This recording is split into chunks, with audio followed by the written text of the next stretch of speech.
Sorry about that, kids. We're learning. At 56 years old, I'm learning. Unfortunately, I didn't learn enough. I thought I had set up for a 7 o'clock start. I hit the wrong intro. Next thing you know, I took us out and blah, blah, blah. This is Pittsburgh Sports Tonight. I'm John Phillips, live from a hotel suite in New Brunswick, New Jersey. Yeah, that's right. So I'm out east. Matty B was kind enough to hop on and get me live here. For the handful of you that are popping on, if you have some questions or comments, you're welcome to chime on in. I'll be here until just about 8 o'clock when I make way for more programming on It's a Wrap Sports. We cannot broadcast without Matty B and his entire crew. The It's a Wrap Sports team, they have all kinds of shows. You can check them out on X at It's a Wrap Sports on all the socials. But we're just very pleased as punch to be working with them. And we are live. I believe we are live. We are live on X, YouTube, and hopefully Facebook. Hopefully on all of our channels this evening, as we are going to talk a little bit about, obviously, the Steelers game. Looks like we are live on X, which is good. Hopefully we'll get a few people coming in over on that that channel over there. And win last night, 28-15, probably the most complete game they have played all season long.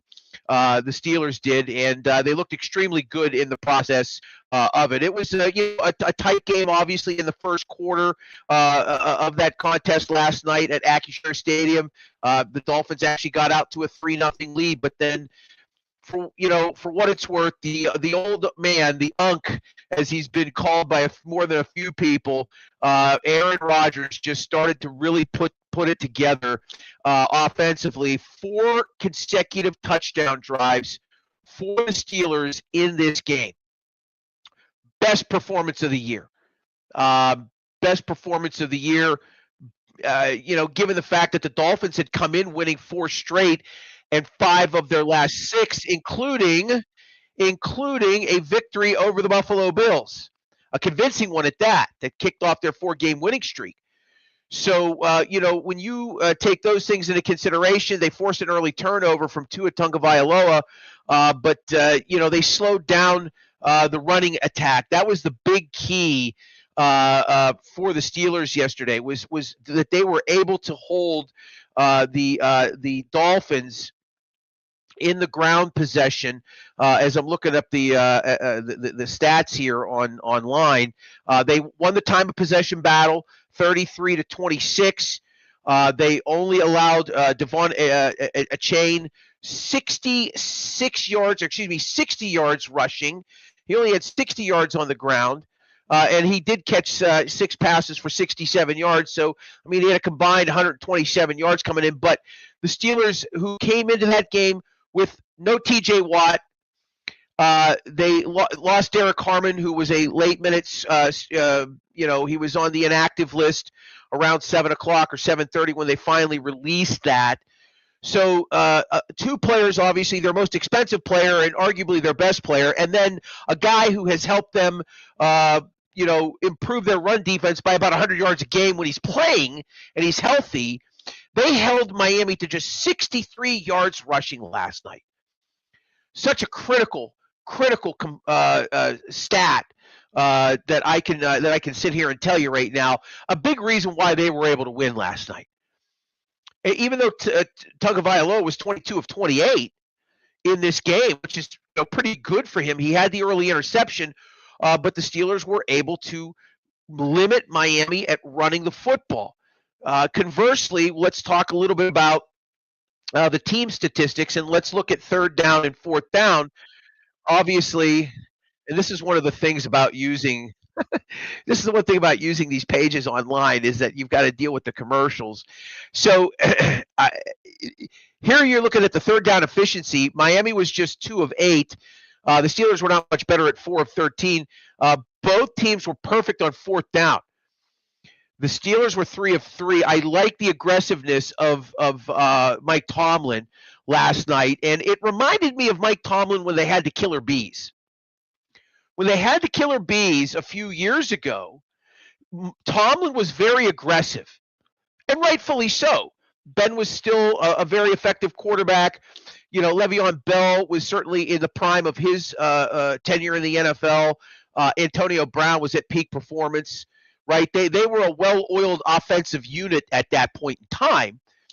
And so Tomlin was, quite eager to go for two a lot. If the Steelers opened up the game with a touchdown, he was quick to go for two in a lot of cases. In some cases, I should say. They went for two more often than not in that era, and they were just generally more aggressive. That has kind of changed over the past, 5, 6, 7 years. Obviously, on the backside of Ben's career, losing Brown, losing Le'Veon Bell, you lose some big weapons like that. It's probably going to change your offense in some manners. But I like that Aaron Rodgers has bounced back these last 2 weeks with some impressive performances. And as I said in the pregame show yesterday, it is really going to be on the shoulders of Aaron Rodgers to will this team to the postseason. His play is so critical to their success. It's mind-boggling. As we can see, right, when you lose Ben Roethlisberger and they took a risk with Kenny Pickett, and that clearly did not work for any number of reasons, Matt Canada being one of them. When you look at this, and then of course, the betrayal, if you will, of Pickett to bringing in Russell Wilson, then they bring in Justin Fields, then they trade Pickett away to Philadelphia, and then they go with the young kid Fields last year, 4-2 start, then they bench him because you brought Russell Wilson in, and Russ got off to a good start, but then Russ fell apart. And they just, at that point in time, I think, again, you've got a new offensive coordinator, right? They had brought in Art Smith at that point in time. And it was just a disaster. And so they blow it all up again this year. And they decide that, they're not going to go with Fields. They end up signing Rodgers. And, it's been a mixed bag, but Aaron, for the most part, I think consistently, when I say mixed bag, it's been a mixed bag in terms of Tomlin. We'll get more into him in a few moments. I do want to talk about Mike a little bit more in detail here, but for the most part, Aaron Rodgers has been spectacular this season. His numbers have been just by far the most consistent. He has been by far their most consistent player. He had a bad game in there when they went to Los Angeles on the Sunday night game and they played the Chargers. He did not look good. That was his worst performance of the year, hands down. But Aaron Rodgers last night, 23 of 27 for 224 yards and 2 touchdowns. Again, Aaron is not going to throw for 350. He might have one of those games left in him. It's possible.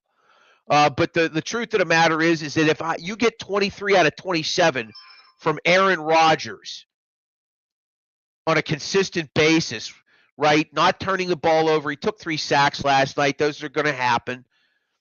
But as you look at the breakdown in the numbers, the time of possession battle easily won. Well, it was enough that the Steelers had a victory in that statistic. That's the real one.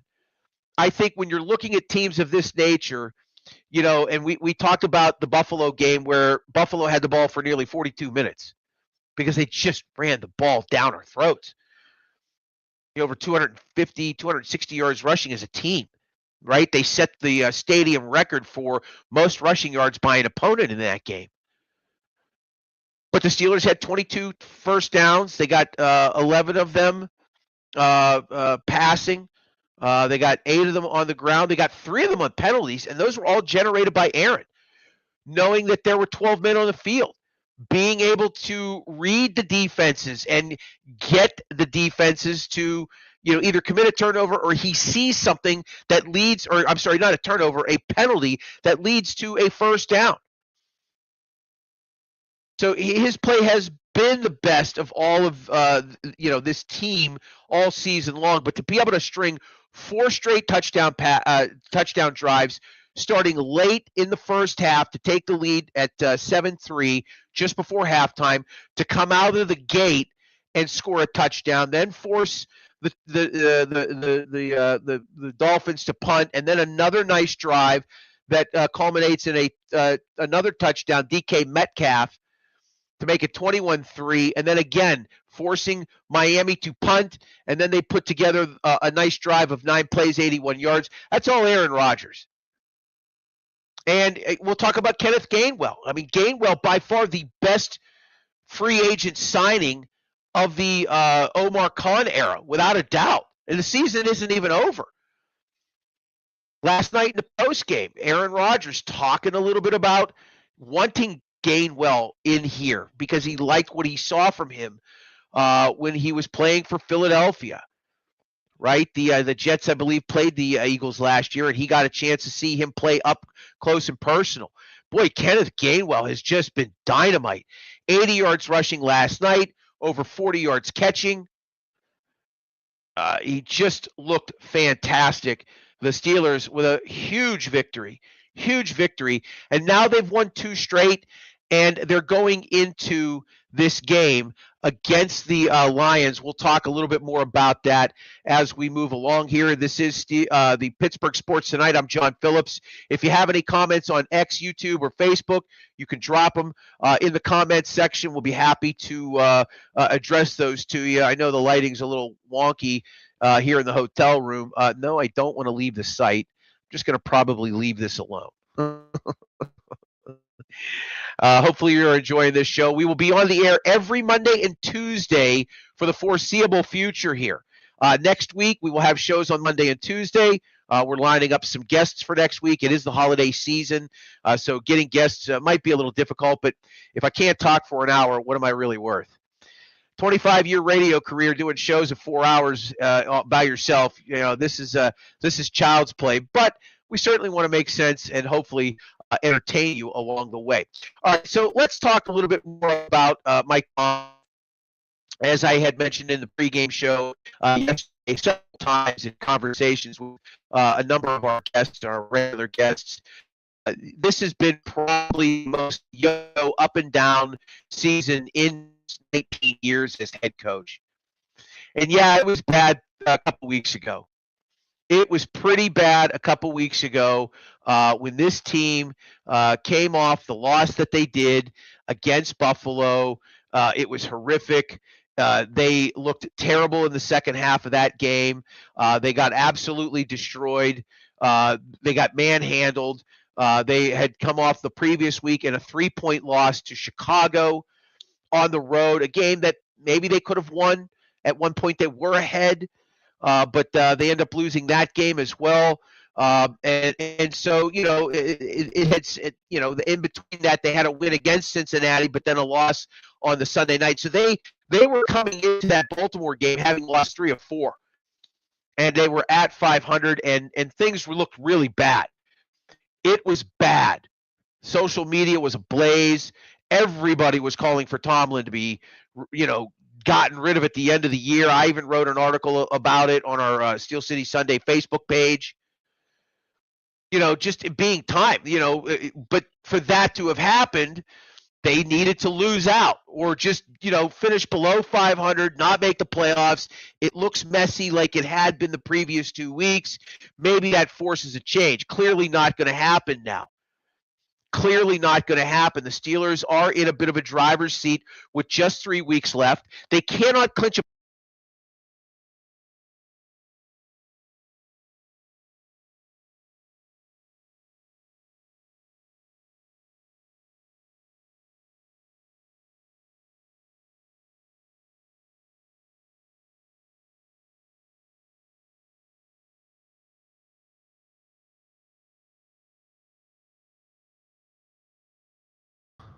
There we are.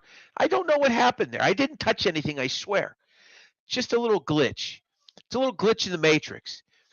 So, again, here's the Steelers team now under Tomlin that has rallied around their head coach, and they've put their arguably their 2 best performances back-to-back together against their most bitter rival and against a team that even though they were 6-7, had won 4 straight and was, trying to resurrect their season under an embattled fourth-year head coach, who, by the way, is now talking about benching his star quarterback. I digress from all of that. Mike Tomlin, without a doubt, will be coming back next year. I don't think there's any question about it at this point in time. I don't know if there was truly I don't know if there was a chance for him to not come back. Again, had they lost this game against Miami, it would have been utter chaos again, right? Just more yo-yo play, up and down, up and down. Now Mike Tomlin has a real chance to go on the road, and I have not looked at the early NFL betting lines. Let's take a peek at those if we can. And the reason why I want to take a peek at those, because it's a good indicator as to how Tomlin and his team heading into this game on Sunday, which is a 4:25 p.m. kickoff. If things are not, they're 6.5-point favorites. That's good. That's real good, because there's no pressure. We've seen this time and again in the past with Mike Tomlin. When there's no pressure on the road, right? They were 5.5-point dogs going into the Baltimore game, and everybody thought they would lose, including myself. Once again, another prediction goes wrong for me. I think if you would have faded me the last 10 weeks, you'd be up like $1 gazillion. Stick around for Steel City Sunday, this coming Sunday at noon, around 4 o'clock. I'll give you my pick. Whatever I say, just bet the opposite. Take 10 mortgages out. Sell the wife and kids. You can buy them back with interest on how horrible I am against the number right now, especially when it comes to the Steelers. They're 6.5-point dogs, and rightfully so. Detroit comes into this game 8-5. They are sliding. They are on the outside looking in. Matt Campbell is under a bit of fire, if you will, right? He's his coaching practices have been questioned quite a bit in Detroit. I see seven at BetMGM right now. So that's an even bigger number if you want to bet the favorite. If you like the Steelers, take the 7, right? Potentially. There's a couple of Saturday games. I see that the Eagles are going to be playing on Saturday. I see they got a 5 o'clock game against Washington. But the Steelers at 4:25 p.m. against Detroit. Detroit coming into this game at 8-6 now, and on the outside looking in of the NFC playoffs. And I'm trying to pull that up right now, but for some reason I cannot. Playoff picture. Thank you very much. I like to use my CBS Sports app. It's one of my favorite things to use. And as I look at it right now, we've got, as we look at the NFC, oh boy, what are we doing here? We got to look at it this way. Okay, so right now the Rams are the 1 seed. Detroit is the 8 seed. And, they do not look good. In fact, they are a game and a half behind Green Bay. Green Bay has a tie on their schedule. So they'll have one less loss, even if they do lose. Thank you very much, Maddie B. Maddie B hanging out with me today, producing. Big game for the Lions. I mean, it's a huge game for the Lions. They really need this game just to keep pace for the last wild card. And as far as Green Bay is concerned next week, I'm trying to look and see where they're going to be at on they play Saturday at Chicago. That's a monster game. Monsters of the Midway. Huge game on Saturday with implications. Packers at Chicago, and they're riding a huge winning streak under their second-year quarterback, Caleb Williams. These are the types of games that Mike Tomlin has his team up for. I was listening to talk radio in Pittsburgh today online as I was driving around out here for work in New Jersey and Philadelphia area. And one of the hosts at my former station was like, "This game, it's okay if they lose it." It's not. The Steelers absolutely need to string 3 wins together. They need to put together a significant winning streak. They had a 3-game winning streak at the beginning of the year. They won 2 games going into the bye. They came home. They were playing Cleveland. They dominated the Browns. They won 3 straight. They need to string another 3-4-game winning streak together. They need to have some confidence and play like they did. And they'll have opportunity against Detroit, who has been reeling this year. Again, just to go back and take a look at some of these games that the Lions have played this year in their schedule, they have given up 41, 30, 31, 27. There was a game where they gave up 16 in that game at Philadelphia. They gave up 22 in a win against the Commanders, 27 in a loss to the Vikings. So they've given up 24, and they've given up some points at times through the course of the season.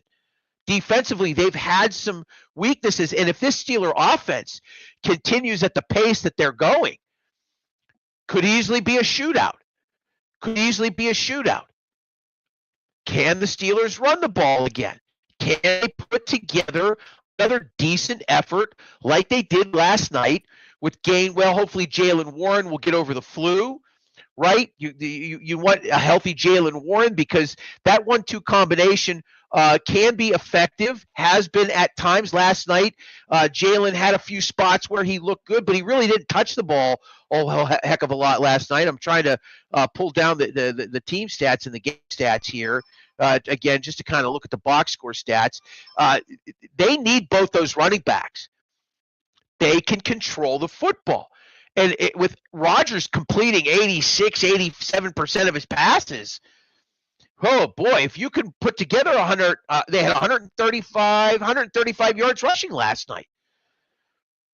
Repeat that performance against the Detroit Lions, you might be walking out of Ford Field with a massive victory that you absolutely need. They need every game down the stretch. I don't know otherwise. They need to win every game that they can down the stretch. Absolutely. Last night looking really good.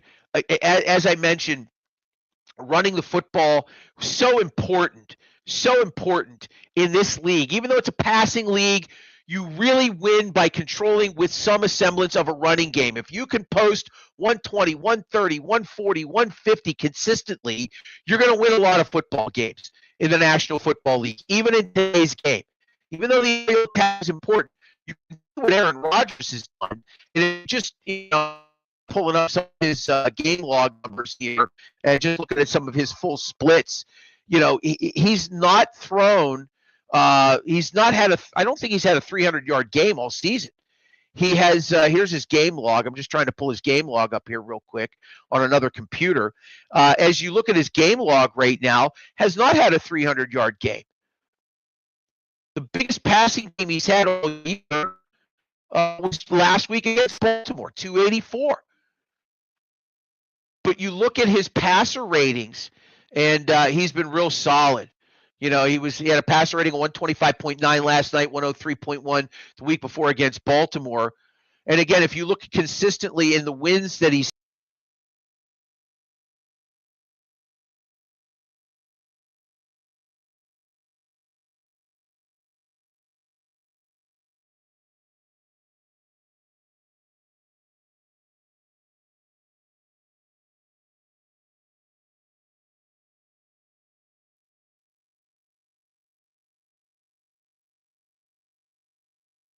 I swear I'm not touching anything. I swear my hands are nowhere near this computer.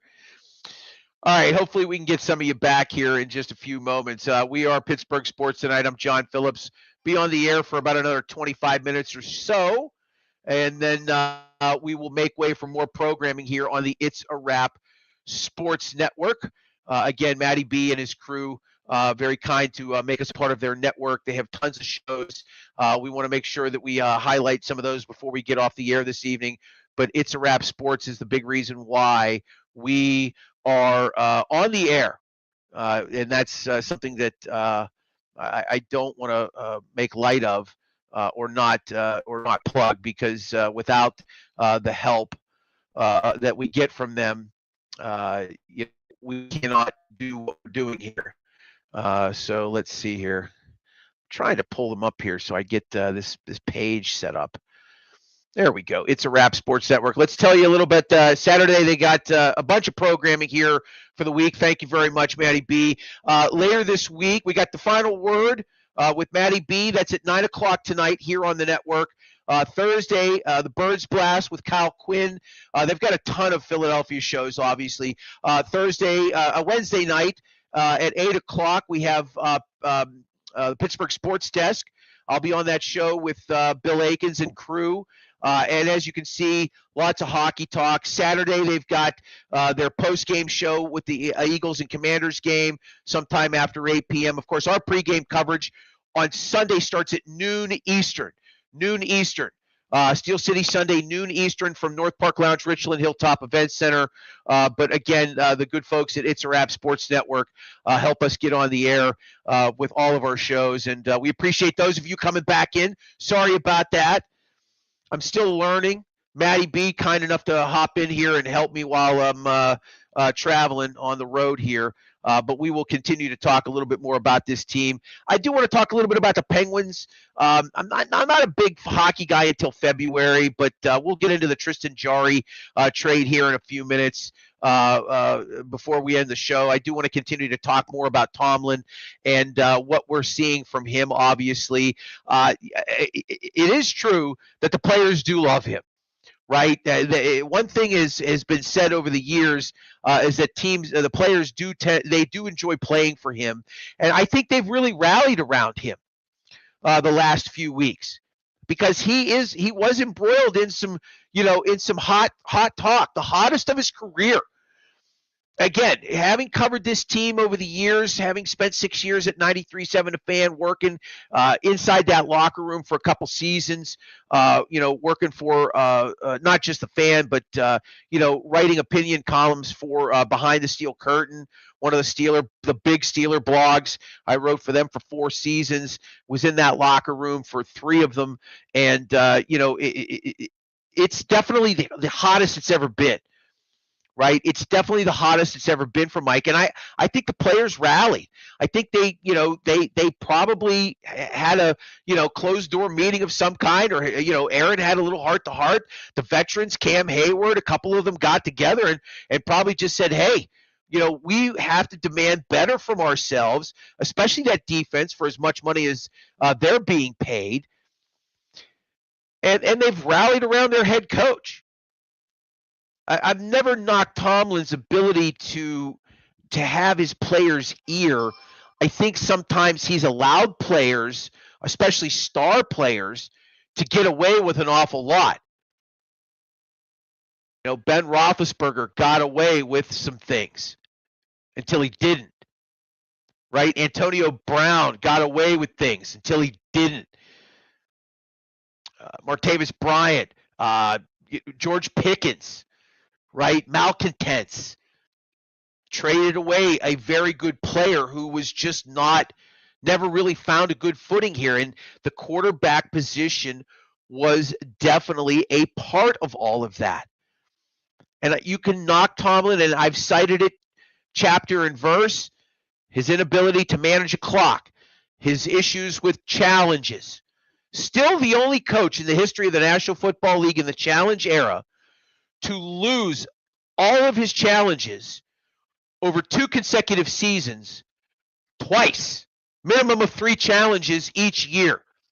He's the only coach in the history of the challenge era in the NFL to have not won a challenge 2 consecutive seasons where he lost at least 3 challenges in each of the 2 years. And he did it twice.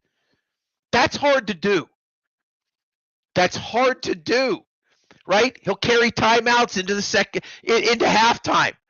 Right? It's mind-boggling. It's a head scratcher. Right? He has things that he has done that you can look at and go, that's a flaw. And it's consistent over his career. And I don't want to make, we've talked ad nauseum about the non-playoff wins for 8 straight years. We've talked ad nauseum about never had a losing season.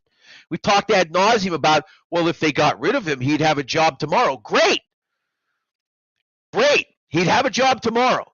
Well, who are they going to get? They'll find somebody. They said the same thing when Chuck Noll retired in 91, and that was a forced retirement, by the way. Dan Rooney made that happen. He told Chuck it was time to go on. And the same thing with Bill Cowher. Cowher wanted more money. He wanted more money in 2004. And Dan Rooney said no. And to his credit, to Bill Cowher's credit, he stepped away. He took a TV job, and he never came back to coaching. Found out he loved television too much. And why wouldn't he? Got paid a ton of money, gets to talk football. No stress. Don't have to worry about people asking why you can't win an AFC championship game, right? That was the knock on Cowher. And I covered him early in his career, interviewed him early in his career, covered him in 98, 99, 2001, covered him in the middle portions of the early part of 2001, 2002, 2003 with Channel 11, working with John Vetko, right? Cowher had some struggle seasons. 95, losing the AFC championship game, all the conference championship losses, 98 against Denver, 0-1 against the Patriots, right? They just couldn't beat New England.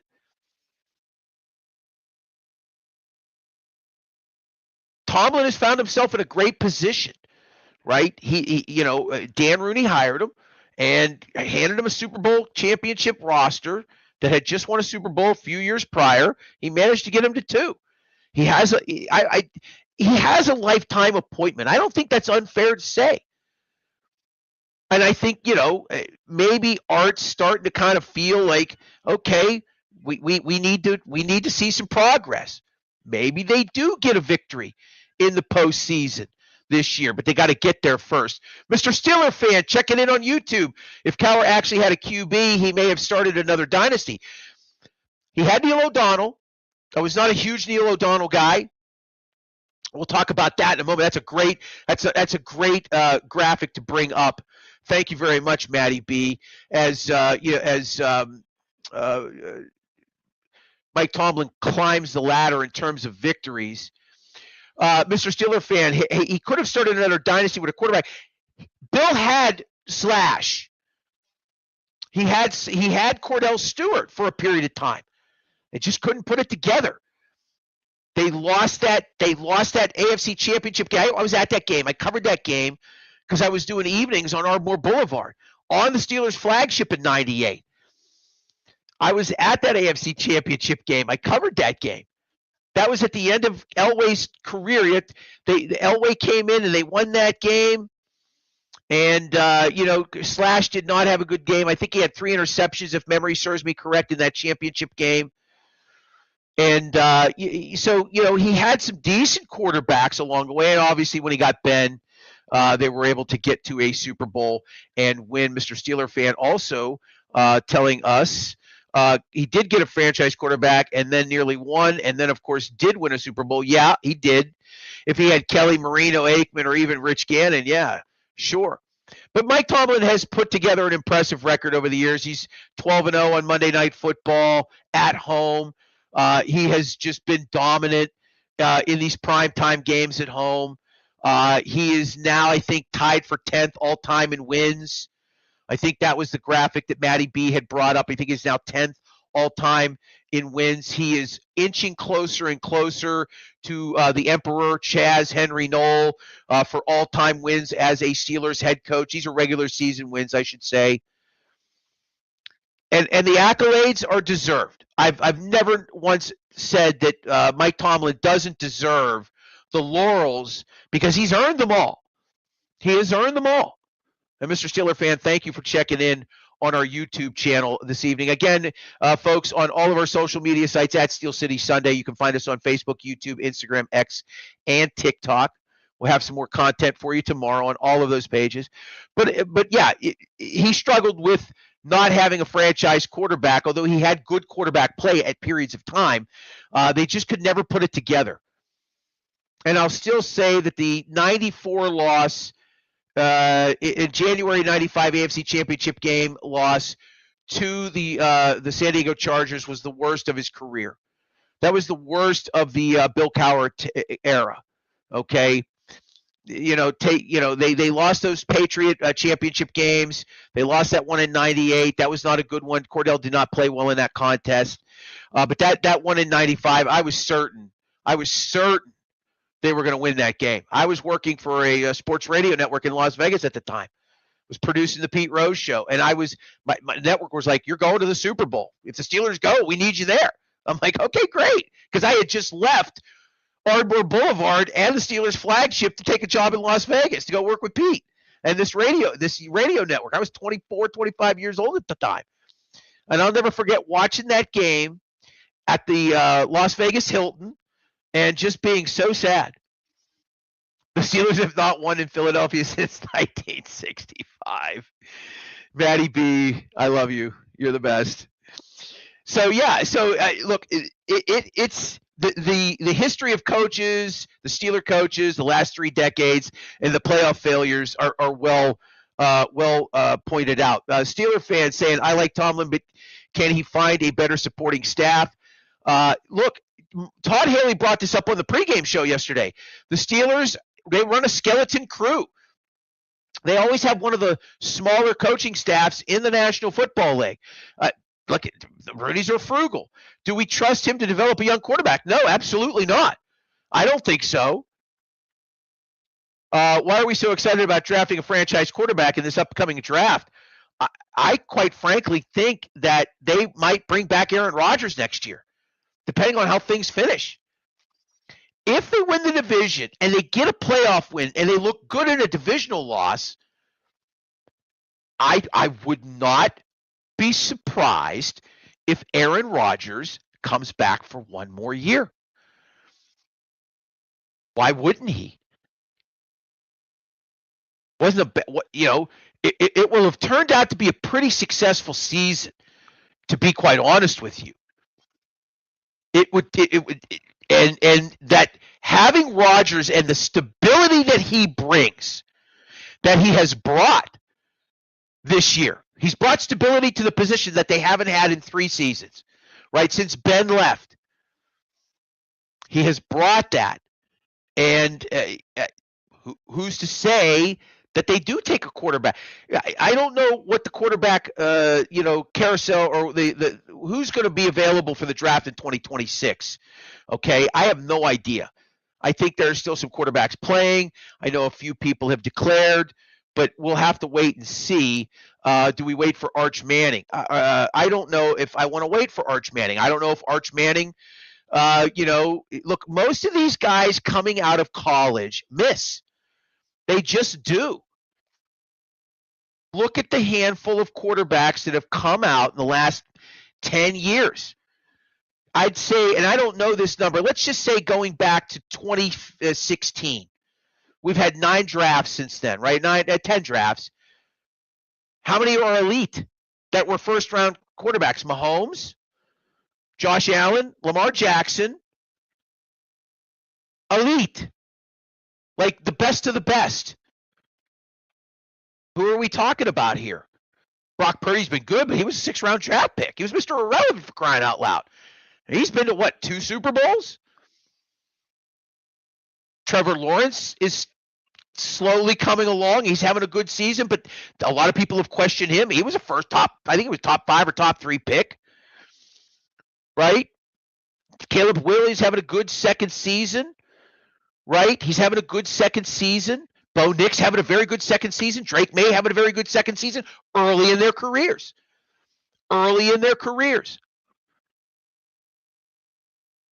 It's the most difficult position to be successful at as an individual in the NFL, the quarterback position. Highest paid, biggest spotlight, right? Look at Jalen Hurst. Matty B probably could pontificate for hours about Jalen Hurst. They want him benched. He just won a Super Bowl. Right? Played at Alabama. Was a extremely talented guy. But and again, I can't even imagine what it would be like to play in Philadelphia. They want him benched, some people. They don't think Hurst is good enough. That's how hard the quarterback position is in this league. It's extremely difficult to be successful at, and especially right out the gate, right? That's why when you look at guys like Dan Marino, leave that young man alone. Got you a second Lombardi. Push extraordinaire. Still my favorite play in the NFL, by the way. Still my favorite play in the NFL. Mr. Steeler fan, Haley years were amazing along with Mike Munchak. The offense was special. Yeah, I think Todd wants to coach again in the league. I think that, and I don't know that because I haven't really asked him directly. I like Todd. Todd is great to text with. I was trying to make my way down there for lunch today to Rehoboth, but he had his kids in, so I was unable to do that. But from time to time, we chat a couple times during the week, just via text. I think Todd wants to coach in the league again. I'm hoping to get another opportunity. He deserves it. He deserves it. He's been out of the league far too long. He could benefit some team somewhere. But we've now moved into this full-blown analytics thing, and that was a conversation we had yesterday regarding, these teams get down 15. Perfect example. And I don't know how Matty B feels about this. I'm not asking you to jump in here, Matty, but I brought this up on our pregame yesterday because it bothered me on the Black Friday game. Down 15, Eagles score a touchdown, and what did they do? Down 9, instead of kicking the extra point, what did they do? They went for 2 and they didn't get it. And there was like 3 minutes left in the game. You've now forced yourself to get 2 possessions instead of 1 to try and tie the game. Why? Because some stupid analytics guy with a spreadsheet, because some computer said, oh, if you're down 15 and score a touchdown, you have to go for 2. No, you don't. No, you don't. It was obscene that they did that. You kick the extra point. If you get it 98% of the time, you're highly likely to get that extra point. You do, and now all you need is 1 possession, a touchdown, and now you got a chance to tie. Instead, they went for 2 and they didn't get it, and they ended up, losing that game obviously to the Bears. But it's that kind of stuff where a guy like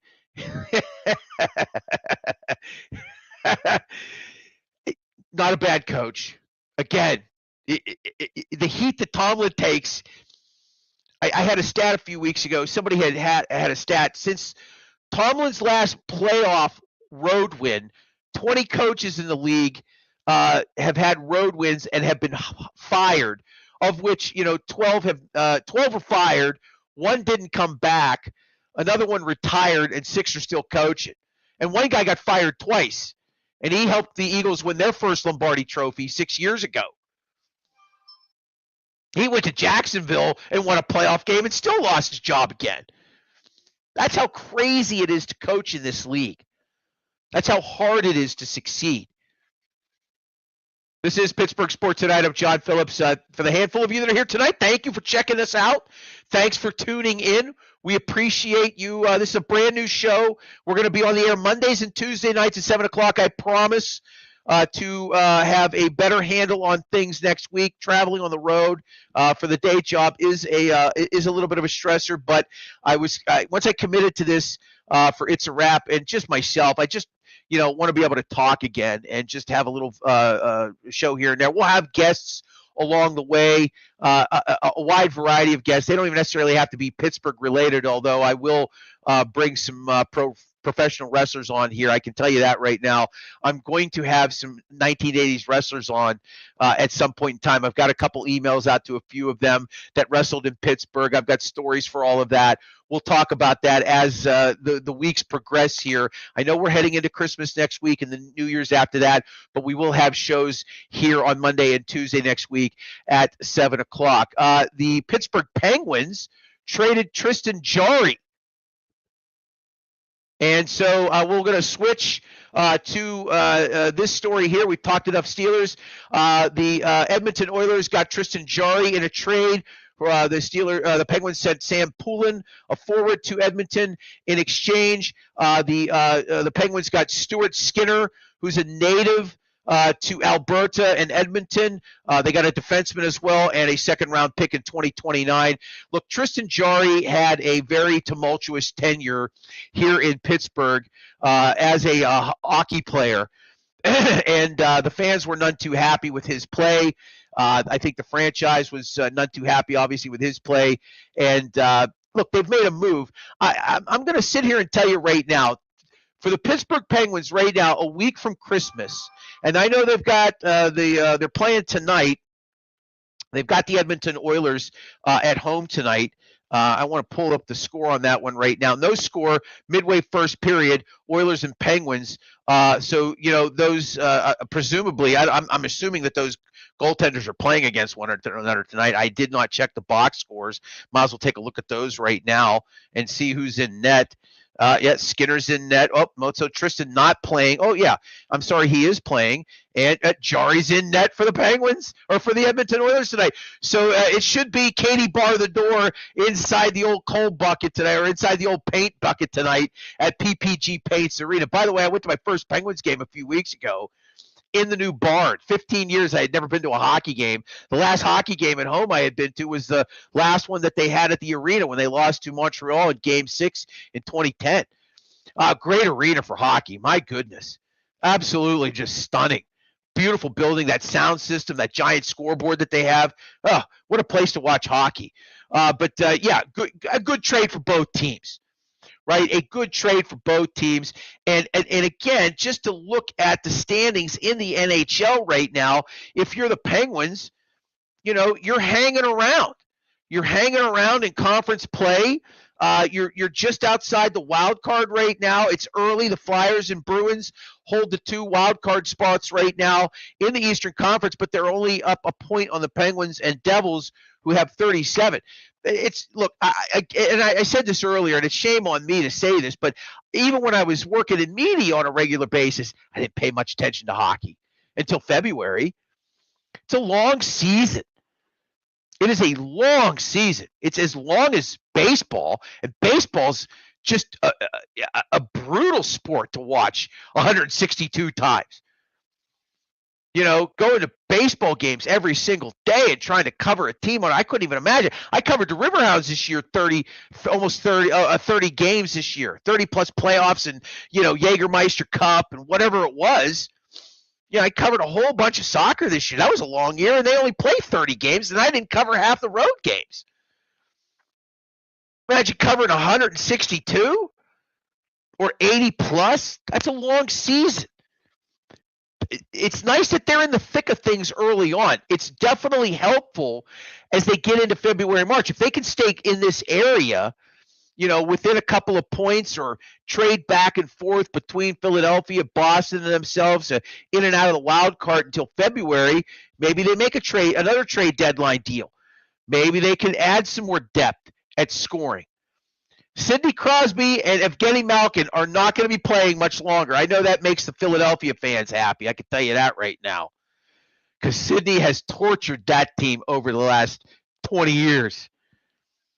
He's absolutely brutalized the Flyers for sure. He did it a couple of weeks ago in Philadelphia yet again. We'll see how the Penguins turn out. It should be a good season to watch the Penguins. I might even actually buy Pittsburgh Sports Net. Who knows after the football season's over. All right. I want to thank Maddie B for helping me get back on the air. Sorry about the faux pas early on. I know we had some people that were looking forward to it, and we lost them. We got Mr. Steeler fan hanging out with us this evening. I appreciate all the comments on YouTube.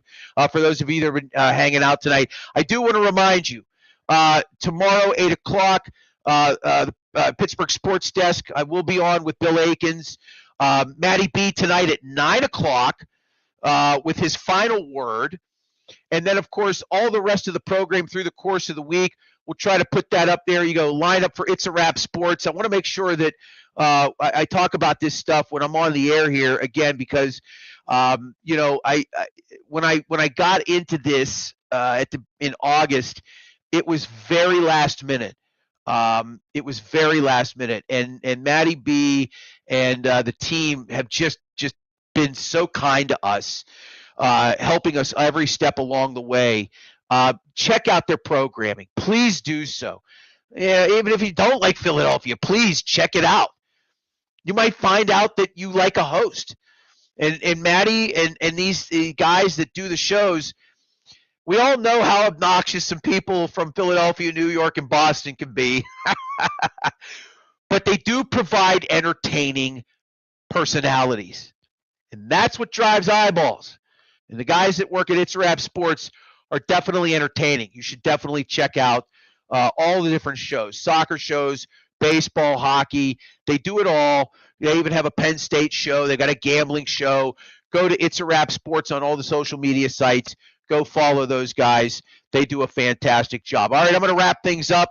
I'm John Phillips. A pleasure to be with you for the majority of the hour here. We'll be back again Monday night at 7 o'clock with Pittsburgh Sports Tonight. Sunday at noon, North Park Lounge, Richland, Hilltop Event Center. Big pregame show, 4 hours. 4 hours. We start at noon with Steel City Sunday. Going to try to have a ton of guests. Going to start working on guests tomorrow. Hopefully we'll have a big show planned for you. All that. We'll have a post-game show as well with John Fedko and Jerry DePaula. But I'm John Phillips saying good night from New Brunswick, New Jersey. This has been Pittsburgh Sports Tonight on It's a Wrap Sports.